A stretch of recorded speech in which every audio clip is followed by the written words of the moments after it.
Thank you, Goldie, and thank you all. And I really appreciate the opportunity to speak to you in this venue of all venues. Something that some of you may know about me from my past, but I'll share it for those of you who don't, was I was a professional opera singer before I moved to IT. This feels very much like home for me. I promise I won't start singing things from Tosca, which kind of very dramatic room here. But I really want to talk to you today. The title of this talk is Flipping the Script, thinking about security in a different way. And I'm going to endeavor in my very short time to convince you to think of our fully software-defined world now as a feature, not a bug, when we consider cybersecurity. So, you've heard a lot of problem statements through the day, and I'll just be very quick on this. This is a picture of Duffus Castle up in the very north of Scotland. This was right near my boarding school where I spent 5 years up there. And I thought this was a great illustration just to prove the point visually that our enterprise boundaries are eroded. We cannot rely on these anymore. Moreover, as I've sat here through the day, and I can still see screens up here, we're all working from everywhere. We're using our own devices, we're connecting into our corporate networks, and we are expecting to be fully functional on any device, on any network, whether it's an internet cafe in Kathmandu, or whether you're sitting at Cyberscoop, you are interfacing into your corporate network. Therefore, the concept of any boundary is a simple, it's a falsehood. There's no way we can rely on that. Moreover, IT spending is kind of going flat. However, cyber spending is increasing. As you can see, the cyber spend is this green line here. But look at the cost of the cyber breaches. Those are sort of going up exponentially. So all this money that we're spending as an industry to create technologies is failing. And therefore, we really want to think about things in this new way. And I think of this as a sort of comprehensive, top-down approach, much like what Rob was discussing before me. We want to look at the basics of cyber hygiene, and I'll come back to the moment. We want to think about having a fully integrated ecosystem where there's true collaboration. And then, to me, the sort of super powerful aspect that we often overlook is this possibility for a secure infrastructure.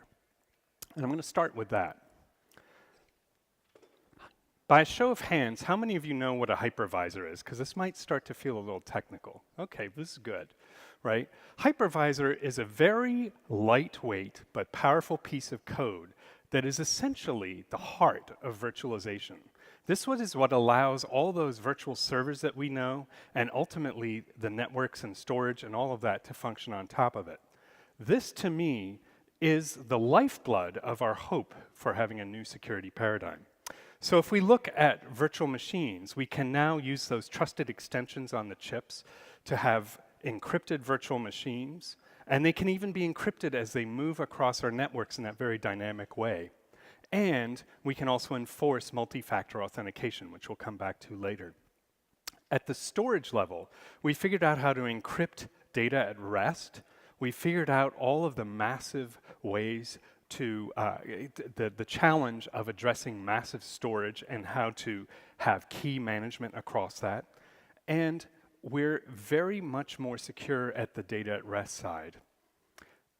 Something that many of us don't really know about is we've added this ability to virtualize the networks and the WANs, software-defined networking.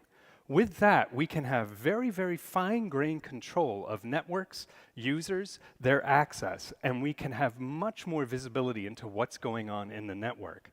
So this, I would argue, is a very powerful capability to think about cyber in a different way. Finally, situational awareness. I started my technical career once I stepped off the opera stage as a Unix and storage administrator. And I remember walking into a cage at the data center and looking at all those cables and trying to solve an internet site that was down. I had no context. I had no awareness of the world around me. And I was literally pulling and pushing cables and turning servers on and off. Now with this virtualization capability, this software-defined infrastructure, we have much richer context and insight as we look into our infrastructure. So that, to me, is a case down here at the very core in that very secure hypervisor space where we can start to, from the very bottom, have deep security and control. The integrated ecosystem. All that money that's been invested in cyber has gone through venture capital to create literally hundreds of cyber companies. My job before VMware, I was at In-Q-Tel vetting lots of the venture-backed startups. And it's a dizzying space. There's so much noise here. And there's great capability. And there are great teams. But how do you rationalize this?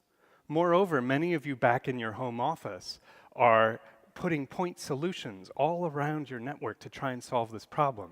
The issue is they don't work well together. So one of my key tasks at In-Q-Tel as I was vetting companies was to rationalize them and to investigate the team, investigate their capabilities, to investigate the technology and how did that technology work and was it suitable for my customers, the people that are fundamentally going to use it. So what I talk about here is a sort of think of it as a filter. And you build down a new, more filtered down, rational approach. Doesn't have to be these companies. This is just an example. But what you want to do is you want to create deep, close APIs to empower these technologies and to function as a partner in the ecosystem. There is no single solution to this problem. So let's try and create that framework or that fabric where the best solutions can have the most access into that dynamic infrastructure and provide the security we need. Now, cyber hygiene. Rob was talking a lot about this. This was at the user space. How can we help prevent a lot of the issues, which are mostly human-related? But I want to think about I want to add a little bit to that. So what we're fundamentally talking about here is trying to reduce the attack surface. We're trying to limit our exposure. We're trying to limit our risk. Now, I've argued that with the software-defined secure infrastructure, we're doing that because we have very fine level control and automation and the ability to address things. But now, let's think about these 5 key tenets of cyber hygiene. And what I would argue is that if any of these had been addressed, many of those major breaches that we hear about would not have occurred. So microsegmentation, a very nerdy technical topic. What is this? This is using virtualization to make very small segments of your network and to avoid or limit what we call east-west traffic. So once somebody gets into your network, going from server to server, app to app, whatever it is, and continually escalating privilege. If you have microsegmentation of your network, you stop that at its source. Least privilege. So having been a systems administrator back in the dawn of the internet, it's scary to think of the lack of security we had and all those passwords that were password and so on.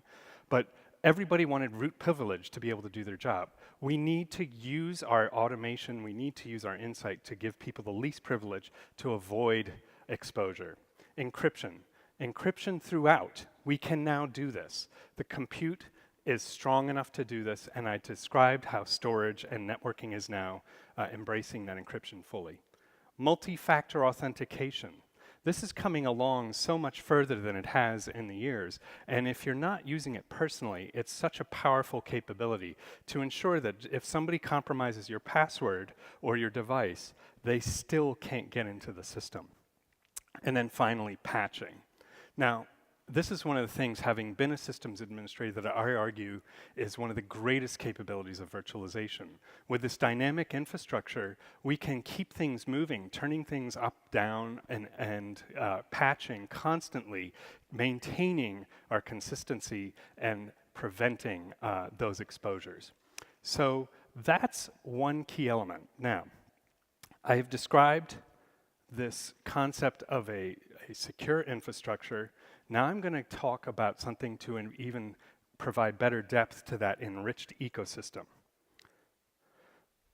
This is something in the machine learning space. And what I want to talk about is thinking about knowing truly what good is and using that power to use the forces, the limited forces we have to address the bad as it arises. So I posit, and this is hard for you all to see, but in this green box, what we're talking about is we now have a much better supply chain. We understand and we can have known code repositories where we've done security scans and so on. And we're also using better processes to develop and deliver software, CI/CD internally and so on. So what we're saying is you now have this sort of known manifest and history of a piece of technology. And you can start to check that into your virtual infrastructure and know how it's supposed to behave and watch it evolve. Then, with the power of virtualization, with the power of machine learning, as these environments evolve, as patches occur, that's known good and we're okay. But if we see something happen that's interesting or different, we can address it much faster with that automation of virtualization. We can shut that server down. We can turn its network to a different space so we can watch the behavior closely. There are so many capabilities at hand that we can now do. And this is what I wanted to leave you with, is this concept. We think it's very powerful of knowing truly what good is and using that to be better at going after the bad. So I'm going to leave you with a little analogy. I like to use analogies to describe what I'm thinking about. In this picture, kind of like a Where's Waldo, is a frog. The frog is hiding. That frog for you is the bad. And you can think of these leaves as the good. So I'm not going to make you find the frog. In fact, I doubt, I'd almost bet lunch you wouldn't find it.